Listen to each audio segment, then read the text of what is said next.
Welcome, and thanks for joining me for Pathfinder Kingmaker. We're here at our settlement, Tatzelford, and we need to speak with Sherelle. He wanted to talk to us where there aren't any witnesses around. We'll see what he is wanting to discuss. Oh, it's you. Please accept my gratitude for the workshop. The house is beautiful, the neighbors are wonderful, and everyone is so kind and friendly. I'm flooded with orders, and to think I could still be rotting away in jail for a false accusation. What did you want to tell me? Sherelle looks around nervously. I beg your forgiveness, Your Highness, for making you come all the way to our distant region. There are too many guards in the palace that were chasing me recently. The thing is, I think I know who wrongfully accused me. There's a tailor in the capital. His name is Morhalan. He has the reputation of a brilliant master, so I wanted to become his apprentice. But when I went to his workshop, in his workshop I saw things which alarmed me very much. Vests, shoes, gloves, all made from reptile skin. But the pattern was distinct. I've only seen the pattern on lizard folk, intelligent beings who also live in the stolen lands, as far as I know. I tried asking Morhalan about it, but he threw me out into the cold. And when I tried to start my own business and open a shop, I was literally driven out of the capital. You'll hardly take my word for it, but it's true. A master tailor in the capital is butchering lizard folk to make clothes from their skins. I'm no tracker. I can't go hunting down Morhalan's poachers, but you could. If only you could find those murderers in the marshes and bring some evidence. The guards will take this seriously and will rid the capital of great evil. All right, I'll track down the hunters. Thank the gods. I'm sorry I cannot say exactly where to find the wretches, but I'm certain they must be hunting in the Gnarl Marches.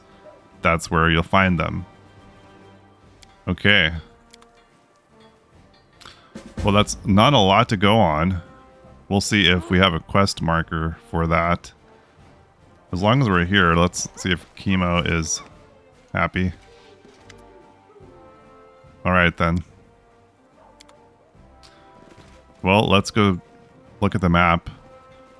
See, I think we were in need of rest. Let's do that. Do we have a quest marker, or are we just going to have to go wandering around the Gnarl Marches? Swamp Witch's hut. That's kind of where everything happens in the Gnarl Marches. Alright, let's head down there. So we failed this Fey Tricks problem. I'm not sure if that's related to the upcoming main quest. We've gotten that a couple times, I think, and failed it both times. Got some other new stuff here. Opportunities. Okay, let me see if we can put people on these. Going south, many of those who inhabit the stolen lands are closely familiar with the art of robbery. A few daredevils have decided to bring back the good old days and organize a raid on Qadira. Showing them support will make them share some of the loot off the books, of course. Okay, Ragongar's good. That one.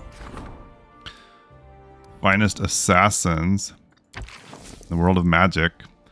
Jathel's on that. It's only 10%. And Hunt the Hunters. Now we don't have anybody for that one. Okay. Octavia contract 5%. Go for it. I don't know what I need to do now to get some of these other stats ranked up. I guess we're just going to have to wait for our stats to build up. Okay, we're back at Swamp Witch's hut. Let's see if we can find these poachers.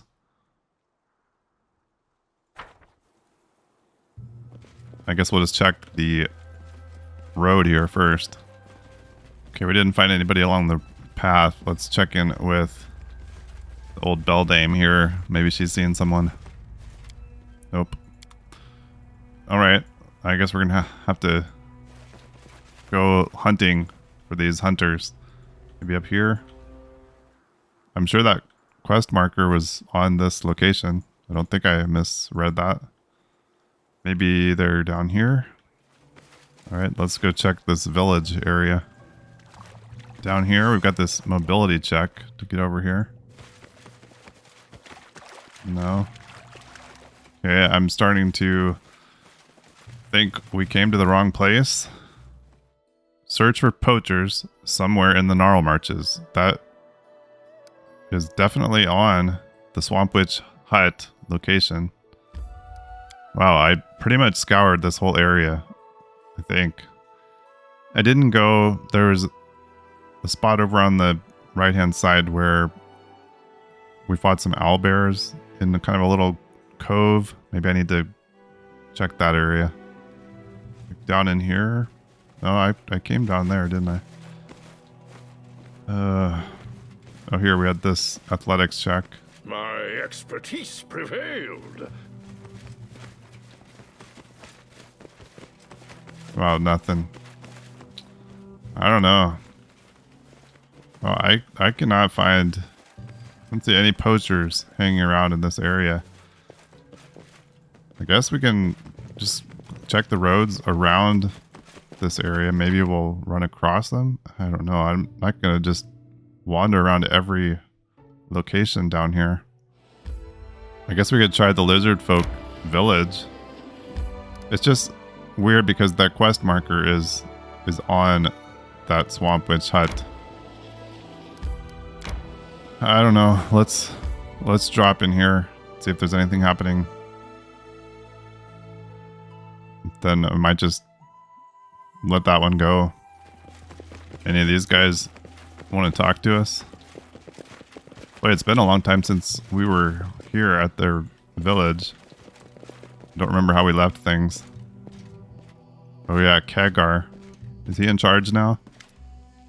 Warmblood save Longtail, tribe from huge evil. May sun and moon bless Warmblood. May his ancestors smile always at him. I don't know, I don't like this wandering around aimlessly. Especially after I felt like I spent, well, a long time wandering around the Pit Axe area to the mysterious shrines, trying to figure that puzzle out. Okay, I don't know if I was just blind or what, but I cannot find those poachers, at least in the Swamp Witch Hut area. And if they're somewhere else, I don't know. I'm not just going to wander around till they show up. So let's head to our throne room here and see what's going on here now. Shania's here again. I'm happy to see you, O most worthy one. A new gift and new stories await. Still, I urge you to visit me at my workshop. I wish to share with you a rumor that may lead me to quit your realm to suddenly embark on an adventure. Please do not take long. Man, these artisans are starting to kind of... They're really needy. Please accept this fine item. It has been crafted according to the traditions of Vajrani craftsmanship. Even in the impossible kingdoms, possessing something so precious would inspire awe and envy. Thank you, Shania the Tulip. I would gladly relate a story from my homeland that inspired me to create this, but alas, due to another pressing matter, I must take my leave sooner than I would like. Okay. Shania has returned to her craft. Let's hope nothing gets in her way this time. While presenting another of her gifts, the Vajrani said she needed help and asked us to meet her at our workshop. What will it be this time? I don't know. Now we could go, I think Vrask and Nazriel are at the same place. Maybe we go find them. Check in here. Triumph with the Wrath of the Forest. New Priest of Abadar. Opportunity. Any region upgrades we could do? Like everybody's busy. Oh, we haven't checked in with Storyteller lately. Let's do that. Oh, it looks like we've got enough to hear about Brevik heroes and a place known as the Drowned Trees. And, oh, he's got something about the Technic League to tell us about as well. Okay, and Wizardry of Aslant. Alright, so several things. Tell me about the Drowned Trees. I hear rowlocks creaking, river water splashing, bushes rustling, and arrows singing through the air. I feel an invincible will, a cold resolution to finish what's been started, no matter the cost. My chain armor clings to my body, and my young hands grip a sword tightly. I am the leader of a group of brave souls set off to the stolen lands to clear them from bandits, once and for all. We sail on a large freight boat. It serves as bait for the bandits who keep throwing themselves at it only to find death. A death as inglorious as the life they've lived. From time to time, we manage to capture a prisoner. While our Inquisitor talks to them, I go to the stern, shutting my ears to their cries. I remind myself that these are scum, drenched in blood to the elbow. I think upon our cause, freedom for my homeland, an independent Rostland.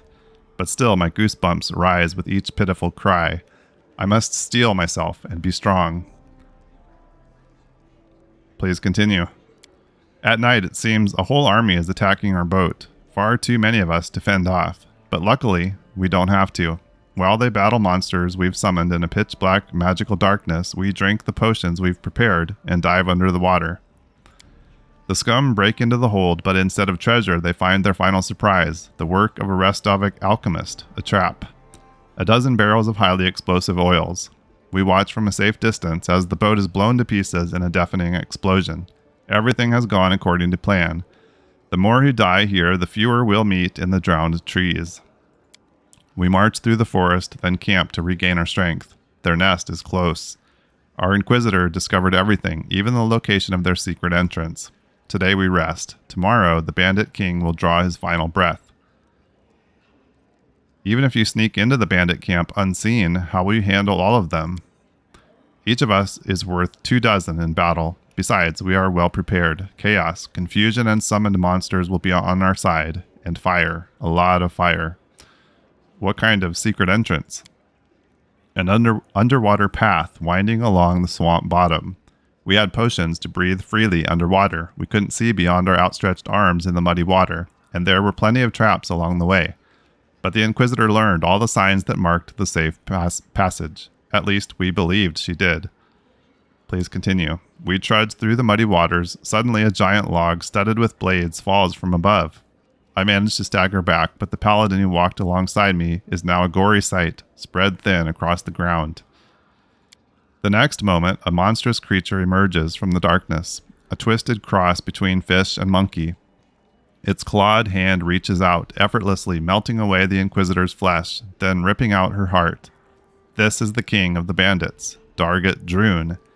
The bandit we captured did not lie, but the secret passage he spoke of led right into the underwater lair of his master. I bury my terror deep in my soul. There was no time for weakness. There were only 4 of us left, and we are gasping for air by the time the freak's lifeblood stains the water. We leave the beheaded body on dry land, then retreat and recover. Only now I allow my hands to tremble, my breath to race unbidden, my tears to flow. What kind of a monster was this Dargot Droon? They say he was once a normal human, but he offended a powerful fae.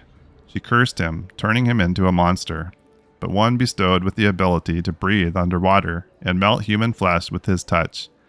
With these powers, he became the Bandit King. Do you find anything useful in Dargot's lair? Oh yes, the Bandit King was a true collector of magical items. We lost 2 of our friends, but what we found there would help us finish what we started. So the bandit wanted to set you up, but he played right into your hands. You could say so. Dargot Droon didn't expect an armed party to appear there before him, but we too were unprepared for the encounter. The bandit's lie cost both sides dearly. The next night, we returned the same way. We swim up to the surface and quietly gather our bearings. Above us loom the drowned trees, enormous dead trunks emerging from the water, bridges crisscrossing their branches. The air is filled with the sounds of battle. Having lost their king, the bandits now battle each other for power, and we are ready to join the fight. We leave at dawn. Behind us, smoke rises up to the sky. The bandit nest smolders and blazes. Only 2 of us remain, the priest and I. We've won, but this victory tastes of ash, cinders and swamp ooze. I ask him, tell me, Esvanki, was it worth it? He puts his hand on my shoulder and says, yes, Jamandi, now the stolen lands will be ours. I wish I believed him. The storyteller heaves a sigh, runs his hand over his face and rubs his temples. Thus the expedition to the drowned trees came to an end. I must admit, it was no easy feeling for me to stand in the place of this daring woman. The steel of her soul was colder than ice. Wait, is this the story of Jamandi Aldori? But she is still alive. Some people become legends in their own lifetime. Jamandi has performed many glorious feats, and there may yet be more ahead. If Jamandi has once cleared the stolen lands of bandits, why must we do it all over again? The death of Dargit Droon, the destruction of the drowned trees, weakened the bandits, but not for long. The paladin who died was a noble. It was he who was supposed to claim the stolen lands and send in his troops. While Jamandi sought another candidate, or a priest capable of performing a resurrection ritual, a new bandit leader emerged in the destroyed fortress on the banks of the Tuskwater. Within the year, the stolen lands were swarming with gangs once more. Okay. He had some other stories for us as well. Okay, yeah, I guess I had to go through the whole, like, having him look at our stuff again to get to these. Tell me about the Technic League outcasts. Farewell, Technic League. There's not room enough for you and us in this country. Captains and their apprentices, masters and their slaves, arcanists and technicians, good riddance. We head east to the no man's land. We leave to start a revolution none of you has the courage or imagination to engineer. There are 5 of us, Hlagi and me, who snatched the device from right under our teacher's nose. Quiet, smart Alira, who knows the meaning of the symbols on the control panel. Ilis and Elam, brother and sister, elves from Kyanan, who've been dealing with star scraps for longer than I've lived. We have everything we need to turn this world around. A hunting lodge in the middle of nowhere where the Technic League will never find us. The best equipment we could steal, and a true miracle in a metal barrel, the most exciting artifact that's ever fallen from the stars. A handful of tiny metal ants and a remote control to command them, the little seeds we'll use to grow our empire. We've fixed up the lab in the basement, and it's time to get started. Why did you flee the Technic League? Because these backward fools can't see what's under their noses or above their heads. This artifact is the discovery of the century, and they just sent it to some remote storage facility and expunged all mention of its existence. They're terrified of the power this relic has. Well, so be it. That just means that power will be gained by someone braver. What exactly can your artifact do? Anything. Everything. I'm not kidding. These ants can create literally anything. Once we figure out how to control them, we'll possess a unique tool capable of copying any item in the world. This one or those beyond the stars. Gold, technological artifacts, anything we could desire. The lab is abuzz. Metal ants swarmed over the golden coin, measured it, and now, bit by bit, they're creating an exact copy. They move in procession somewhere down underground, then return with tiny bits of gold as well as the other materials they need to build more ants. With a happy smile, Alira works her magic over the remote control. Once we're done with the coin, we'll try to have the ants copy something more complicated. Floggy's been on a hunt for 3 days now. He's a smart lad. He won't get lost in the wilderness, especially not with the star equipment he's got. I try to convince myself, but I'm still nervous. To distract myself from these heavy thoughts, I keep helping Ilis and Lam set up the lab. We have so many ants now, there's not enough room for them all on the table's surface. Floggy, where are you? Get back as soon as you can. It's the middle of the night. I'm lying in bed alone. I can't sleep without Halagi snoring beside me. I stare into the darkness. My eyes play tricks on me. It's like swarms of little black specks are marching across the ceiling. It's hot and my back itches. I toss and turn in bed, imagining how we'll turn Numeria with an army of battle robots or gearsmen, and we'll live as kings. Where will you get battle robots? I don't know. Maybe we'll create some treasure first, or maybe weapons enough to outfit an entire army. With these ants, there's no dream we can't make a reality. It's foggy outside. The fog's so dense I can't see the grass under my window. It's hot and my back itches so much. Lam went out to search for Halagi. I wander around the lodge without purpose. Something's under my feet. I almost stumble on it. I look through the window. I wait. The smell of rot emanates from the lab, but I can't open the door. It's hot. I want to go out, breathe fresh air, but I can't find the door. There's something under my feet. I kick it away and go back to bed. My whole body itches. I lie staring at the wall in the darkness. It seems like tiny black dots move across the wall, creating odd patterns. We'll return to Numeria as kings. What's wrong? Are you ill? It's hot, so itchy. We'll be kings. We'll get back, so hot. It's unbelievably hot. The walls of the lodge are covered with glowing lines. Countless ants swarm busily, turning them into what? What is it? I don't know. I scratch my skin and it peels off in bloody patches, ants swarming underneath. Illis crawls on the floor, breathing heavily. The smell of rot from the lab is unbearable. It's getting even hotter. I want to get up from the bed, but my legs have been eaten by the ants. I smell something burning. Our teacher looks through the window from outside, his face a grimace of disgust. Did they find us? Wait, we'll get back to Numeria and live as ants. So hot. There's black fog everywhere. Illis rolls over the floor, trying to beat off the flames. Where's Holagi? He must have returned from the hunt by now.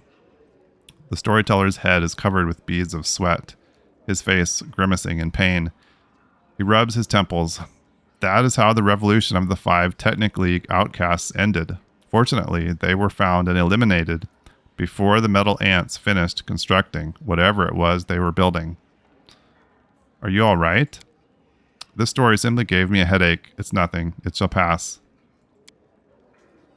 Okay. I think you had one more story here for us.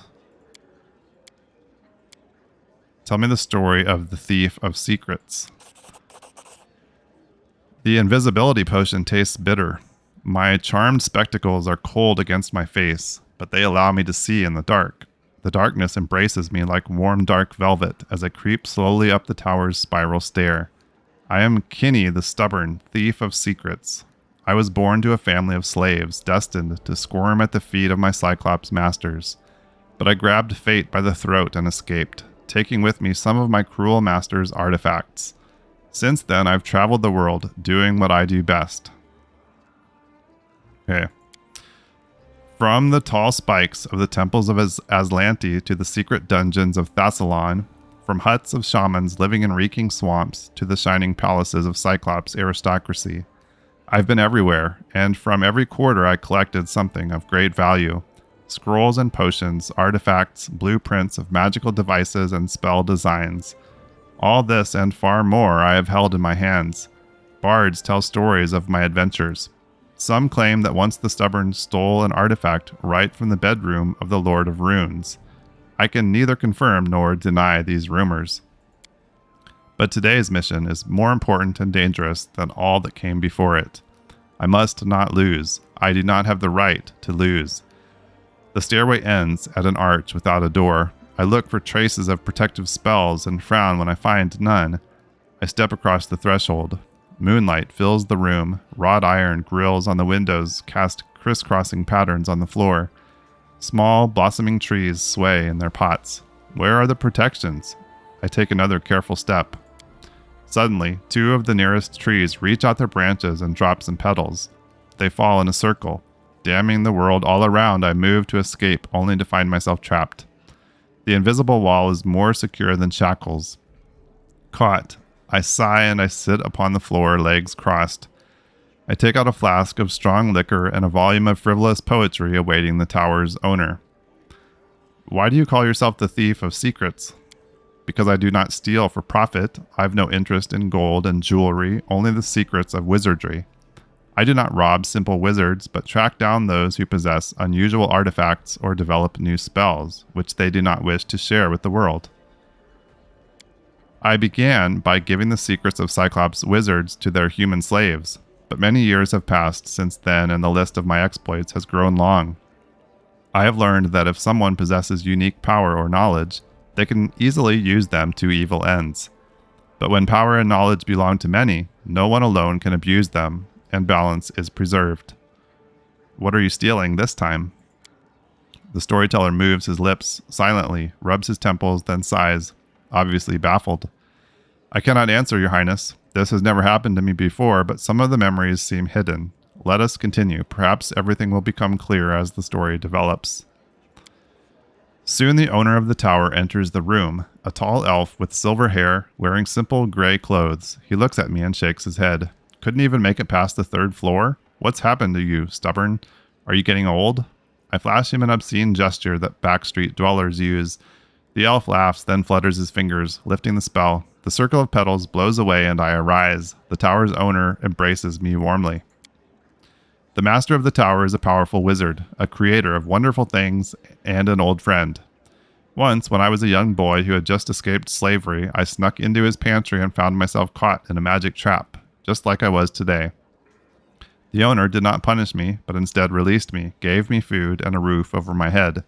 Since then, we have been in competition. Once every 5 or 6 years, I visit my friend and try to secretly slip through all the traps in his tower. Then we pass the night speaking of my adventures and the varying fates of the elves and the short-lived. Today we sip mulled wine, and I tell him of the many wonders I've seen in my travels. You'd learn much if you didn't sit here endlessly guarding your secrets. He smiles. You've made it your life's goal to reveal secrets and I to keep them. Not every secret belongs out there in the world, stubborn. Passing through hundreds of hands, jewels lose their shine, and knowledge becomes distorted. Truth turns into lies. That is why I sit in my tower, guarding what I've created and what I've learned from others. I dare not argue, and we talk about other things for a while. At last we say goodbye until the morning, and as soon as the elf retires to his chambers to immerse himself in meditation, I slip out of the room with all my equipment and proceed to the tower's main treasury. Forgive me, my friend, you've let a snake into your house. How are you going to pass through the traps? You've never been able to do it before. The truth is that I've known all the traps in this tower for many years, and have gathered a handy set of artifacts that will help me avoid them. Every time I got caught, it was only to blunt my host's vigilance. Thus, he would invite me into his house without worrying for his precious secrets. So what happened then? The plan worked. Not long after, I had already escaped the tower, taking with me one of the old elf's greatest secrets. And now I'm running, hiding, delving down and down through the tunnels of an ancient dungeon to hide what I've stolen. For so many years, we argued about whether I'm right to tear secrets from their keeper's hands and release them into the world. And here I am, shunning the sun, crawling deep as far as I can reach, away from the light of knowledge, to hide a secret which must never be shared. I have no one I can tell of this. There is none with whom I can share this dread knowledge and my terrifying speculations. I have no right to speak of it. The thing I took from the tower must be hidden dark away and never see the light for thousands of years. Otherwise, there will be great woe. My friend's tower is not the adamant keep he imagines it to be. I must hide his secret deep, where it will vanish without a trace, even if it means that I myself must vanish with it. I have little hope that you will understand why I betrayed you, my friend. Forgive me if you can, and farewell. So what was he hiding? I cannot say. I suspect, Your Highness, that the stubborn feared that his memories might be recovered, and deliberately hid his secret even from my sight. Is that all? The storyteller hesitates. His face grows pensive and more grim than usual. Yes, the ending of this story is lost in the darkness. I cannot say what happened to the stubborn and his secret. This story is one of the most ancient I've encountered. Perhaps that is the reason for its obscurity. How amusing that it touches upon a matter that I've given much thought to, whether secrets should be kept hidden or shared generously with the whole world. All right, thank you, storyteller. This story is the saddest of all for me. I might not be able to say what saddened me so much. I believe it's the obscurity. Okay, I think we've heard everything now from him. All right. Well, we had a little story time there with our storytelling friend. I guess we'll try to deal with these artisan quests. I'm probably going to have to just maybe look up where these poachers are. Which one is that? Bloody Craft. We searched all around the location where the quest marker was and didn't find anything, so I don't know. I'm not going to wander around looking for that. Anyway, thanks for being here. I really appreciate it. And I hope to see you again here with me in the Stolen Lands. Bye-bye.